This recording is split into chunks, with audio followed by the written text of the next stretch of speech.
Assalamualaikum warahmatullahi wabarakatuh. Bismillah. Kanthi nyebut asmane Gusti kang Maha Welas lan Maha Asih. Kita sering bertanya, apa sih yang kita dapatkan ketika kita selalu berlaku tirakat? Ingat bahwa berlaku tirakat itu bukan ibadah duniawi semata, tapi ini adalah ibadah yang bertujuan untuk mendekatkan diri kepada Allah Subhanahu wa Ta'ala.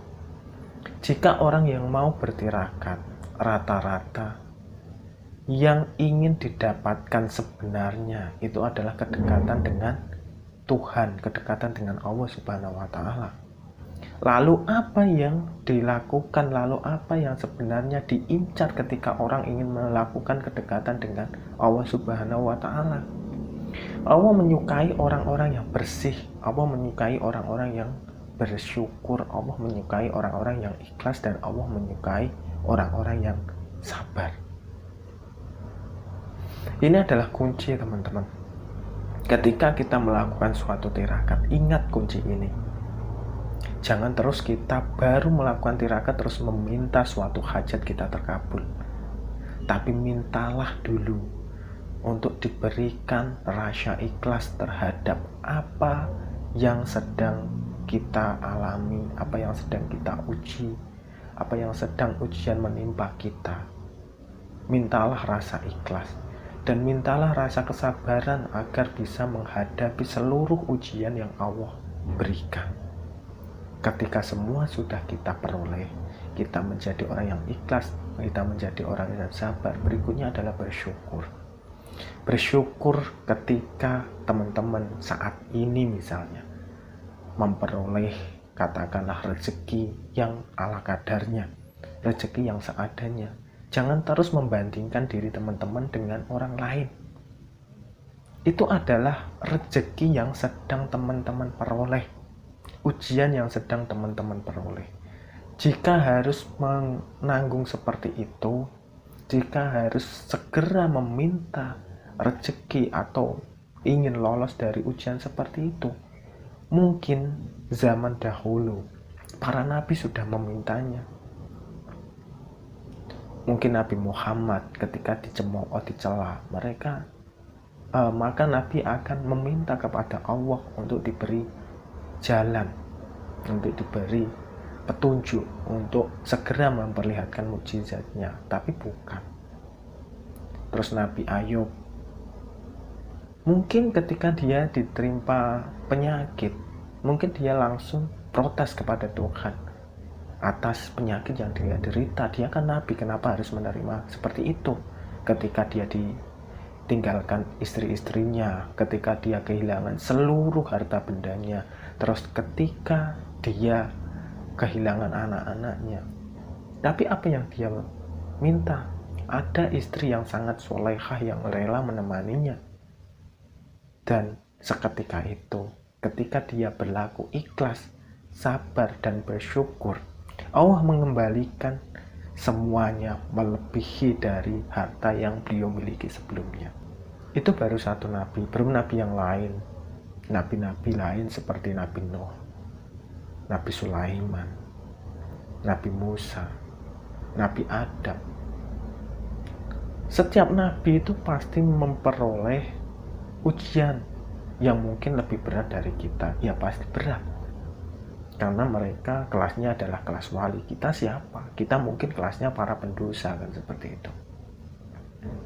Ketika kita memperoleh ujian, bersabar, ikhlas, dan bersyukur, ketika kita sudah memperoleh kunci ini, insya Allah seluruh jalan kerezekian, jodoh, kedudukan, derajat akan menuju kepada kita. Ketika kita ikhlas, maka jalan rezeki dari arah yang tidak kita sangka-sangka itu akan datang.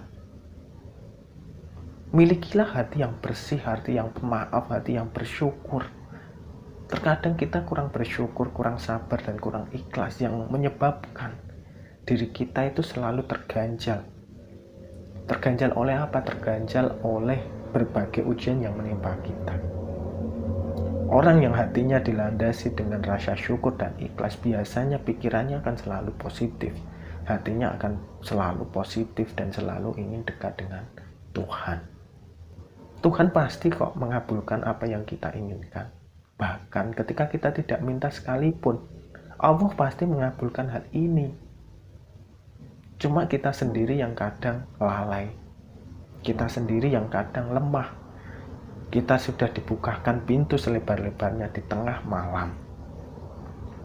Hamba-hambaku, saya turun ke langit dunia, mintalah kepadaku. Niscaya aku kabulkan. Saya kabulkan. Tidak mungkin tidak. Itu janji Allah, tapi kita malah tidur. Kita malah terlelap. Padahal kita sedang mengalami kesusahan. Kita sedang mengalami hal-hal yang di luar nalar kita tidak sanggup menghadapi ujian tersebut tanpa pertolongan Tuhan. Lalu kita masih seenaknya makan, kita masih seenaknya untuk mengumbar hawa nafsu kita. Cobalah teman-teman yang lagi kesusahan saat ini.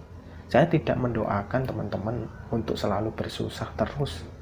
Apalagi para subscriber yang mengikuti channel ini, saya doakan semoga kalian selalu dalam lindungan Tuhan, selalu diberkati, dirahmati, dan mendapat pertolongan dari Allah. Cobalah teman-teman semua berlaku tirakat 40 hari saja. Berpikir positif, ngomong positif, jangan gibah, jangan mengucapkan sesuatu yang buruk di pikiran, di hati, atau di mulut kita. Terus cobalah bangun malam, bangun sholat 2 rakaat, terus memohon kepada Allah. Memohon dengan lambaran misalnya seperti ini. Ya Allah, saya ikhlas atas ujian yang Allah berikan, yang jenengan berikan. Dan berilah saya kesabaran untuk menjalani semua ini. Dan berilah saya rasa syukur atas segala nikmat yang Engkau berikan, ya Allah. Saya meminta Engkau memberi jalan yang terbaik untukku, memberikan rezeki, memberikan nikmat, memberikan kebahagiaan, memberikan penyelesaian terhadap sebuah masalah yang sedang saya hadapi. Terimalah segala syukurku, terimalah segala tobatku, dan berilah aku keluasan hati dan kebersihan hati yang selalu mengingat Engkau dan dekat dengan Engkau, ya Allah. Misalnya seperti itu. Niscaya selama 40 hari tersebut, habit teman-teman atau keadaan teman-teman akan cenderung ke arah yang positif. Teman-teman akan berubah menjadi orang-orang yang positif. Orang-orang yang pagi harinya itu wajahnya cerah. Orang-orang yang selalu memiliki rasa syukur, tidak memiliki dendam, selalu memberi maaf kepada orang-orang yang kurang baik terhadap kita. Seperti itu teman-teman. Semoga teman-teman selalu dinaungi keberuntungan dan sampai jumpa di video selanjutnya. Wassalamualaikum warahmatullahi wabarakatuh.